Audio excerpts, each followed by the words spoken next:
The crowd holds its breath. A drunken American tourist smirks arrogantly as he presses his cigarette against the guard's uniform, trying to set it on fire, right in front of dozens of people. One more second, and the guard springs into action. He lunges forward, rifle snapping into position as his thunderous voice erupts. "Stand back from the guard!" The tourist screams like a little girl, stumbles over his own flip-flops, and crashes onto the pavement with a loud thud. The crowd erupts. Cheers, laughter, phones fly into the air, capturing every glorious second of his humiliation.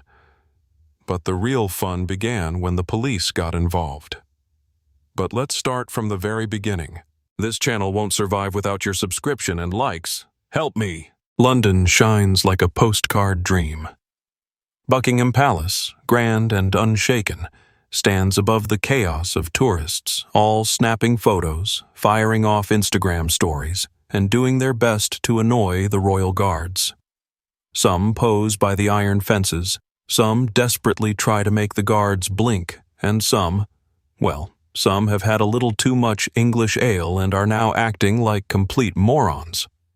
And in this zoo of international visitors, one man stands out, Chad Miller. A walking, breathing caricature of an American tourist. The living embodiment of everything the British secretly despise about visitors from across the Atlantic. Tall, yet skinny like a motel breakfast sausage, he's wearing tiny denim shorts, proudly exposing his pale, hairy legs, and a sweat-stained t-shirt that reads, "Freedom ain't free." A shirt now soaked in whiskey, perspiration, and the scent of cheap airport hot dogs. And, of course, the crowning jewel of his ridiculous attire. His red Make America Great Again cap, perched proudly and absurdly on his head. A half-burnt cigarette dangles from his lips. A plastic cup of duty-free whiskey wobbles in his shaky hand. Chad is drunk. No, scratch that. He is obliterated. The kind of drunk that should get your passport revoked. He sways dangerously, a smug grin plastered across his face, and his bleary gaze lands on a royal guard, a statue of discipline and restraint, standing motionless outside the palace gates. The guard is everything Chad is not. Tall, muscular, perfectly composed in his crisp red uniform and towering bearskin hat. His jaw is tight, his stance unwavering. He is trained to ignore idiots. But Chad? Chad has a thought. A brilliant, genius, absolutely moronic thought. He leans in, grinning, and mutters to himself, "Dude, what if he's not even human? What if he's a robot?" At that moment, Bobby Jenkins comes barreling into the scene, Chad's partner in stupidity. If Chad is a tourist stereotype, then Bobby is an outright parody. Short, fat, sweating like a glazed ham in July. His tight American flag t-shirt looks like it's one deep breath away from exploding at the seams. He wheezes from the 5 steps he just took. In one hand, a giant Coke. In the other, a greasy burger, melting in his sweaty grip. "Bro, we gotta get a photo with this guy!" Bobby bellows, spitting crumbs everywhere. But Chad is on another level of idiocy now. Wait, I got a better idea." He grins. He pulls the cigarette from his mouth. He reaches toward the guard's uniform. "Hey man, light me up! Your outfit is straight fire!" The world stops. A second passes. Then another. The crowd freezes. Someone chokes on their Coke. Phones come out instantly. People scrambling to hit record. And only Bobby, still clueless, roars with laughter. "Dude, you're a genius!" The tension is suffocating. Chad smirks, his cigarette inches away from the pristine red uniform. What happens next? The guard does not move. Not a blink, not a twitch, not even a breath. But something has changed. The shadow of his massive bearskin hat hides his eyes, but the tension is now palpable. His jaw tightens. His grip on the rifle hardens. He has endured mockery, rude gestures, idiot tourists attempting TikTok stunts. But setting his uniform on fire? That's new. Chad, still swaying like a palm tree in a hurricane, leans in even closer. His stupid, drunken grin widens. The cigarette shakes in his fingers. "Come on, bro. Help a guy out." He presses the smoldering cigarette against the red fabric. A single speck of ash drops. A faint, dirty smudge appears on the uniform. The crowd gasps. "Okay, this is too far," someone hisses. But Chad doesn't care. More phones are out now. This is going viral. And then, he takes out a lighter. Chick! A tiny flame flickers. The dim glow reflects in Chad's idiotic, bloodshot eyes. The crowd holds its breath. Chad Miller, from Wisconsin, is about to commit an international incident. And then, boom! The guard moves. Fast. Hard. Precise. Like a machine built to destroy fools. His rifle slams forward, a steel battering ram straight into Chad's chest. Silence. Chad staggers. His hat tilts sideways. His arms flail like a panicked chicken.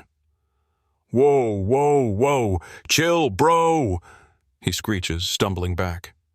Every phone in the square is recording.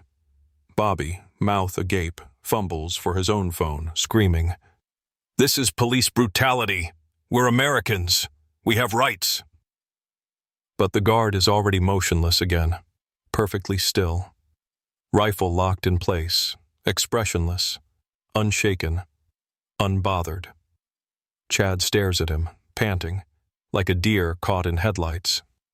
And in that moment, every single person in the crowd is thinking the same thing. What happens next? The crowd is silent. A thick, suffocating awkwardness hangs in the air, mixed with disgust.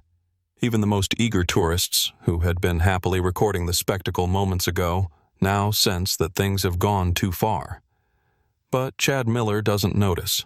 He laughs, loudly, obnoxiously, the kind of laugh that makes you want to punch someone in the face. It's the cackle of a drunk idiot who thinks he's the funniest guy in the room, when in reality, he's just a human train wreck on two legs. "Ooh, yeah, buddy. You're a real tough guy, huh?"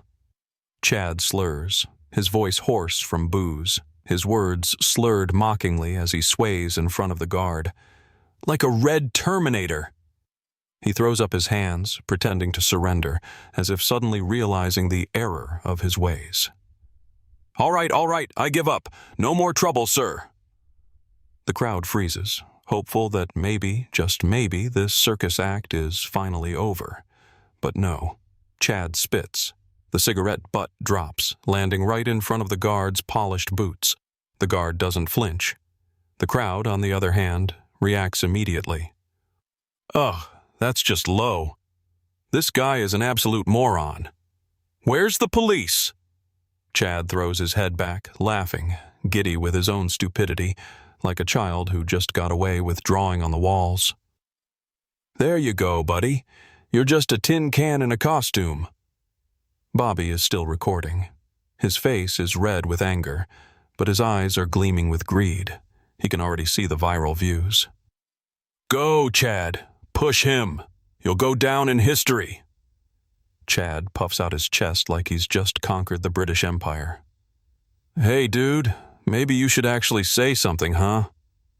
He sneers, waving a hand in front of the guard's stoic face. "Come on, say it with me. Hello, sir. I'm a brainless guard standing here just for selfies." The crowd has had enough. Some people pull out their phones, not to record, but to call the police. But Chad isn't done yet. He lifts his plastic cup of whiskey. The murky liquid swirls inside, and he smirks. "Let's see, buddy, just how unshakable you really are." He cocks his arm back, ready to throw the whiskey at the guard's uniform. The crowd watches in horror and revulsion. Something irreversible is about to happen. The crowd holds its breath. Chad, now completely lost in his own stupidity, raises the cup higher. His hand trembles, from alcohol or anticipation. No one can tell. He pulls back his arm. And then, something unthinkable happens. The guard, the unmoving, unyielding British statue, suddenly moves. A swift, sharp step forward. The rifle snaps up like a warhammer. And then, a deafening roar, like thunder on a clear day. "Stand back from the guard!" The sound shakes the entire square. A collective gasp ripples through the crowd. Someone screams. But the loudest scream? Chad. "Ah!" He jumps, startled out of his drunken haze, his entire body jerking backward in raw panic. His flip-flops betray him. And then, crash. Chad trips over his own stupid sandals and collapses onto the pavement. His red MAGA cap flies off his head. He flails on the ground, arms spread wide, like a flipped-over turtle. The crowd doesn't scream anymore. The crowd howls. "Oh my God, that was gold!" Dumb tourist got exactly what he deserved. Best thing I've seen in London. Chad just lies there, staring at the sky. It's over. This isn't just embarrassment. This is public execution by stupidity. He is no longer a man. He is a meme. But the nightmare isn't over. Bobby, desperate to salvage their last shred of dignity, scrambles to his fallen friend. "Chad, bro, get up, you're trending!" But Chad can barely breathe. "He's gonna kill us!" he wheezes. And then, police sirens. 2 British officers approach, faces stern as a math final. "Gentlemen, you are under arrest for disorderly conduct and insulting a member of the Royal Guard." Boom! The crowd erupts into cheers, phones go into overdrive. The internet is watching the biggest tourist disaster of the year. "This violates human rights!" Chad shrieks as he's grabbed. "We're Americans! We're calling the embassy!" Bobby yells, flailing. The officers don't care. They are dragged away, past the laughing, cheering crowd. Meanwhile, the internet explodes. "American tourist humiliated in front of the world. London destroys America in 5 seconds. The guard wrecks a drunk idiot. Watch until the end." Twitter floods with memes. Chad falling in slow motion. Bobby screaming like a cartoon villain. The guard standing tall, the embodiment of British discipline. And just like that, they wanted fame. They got it, just not in the way they'd hoped.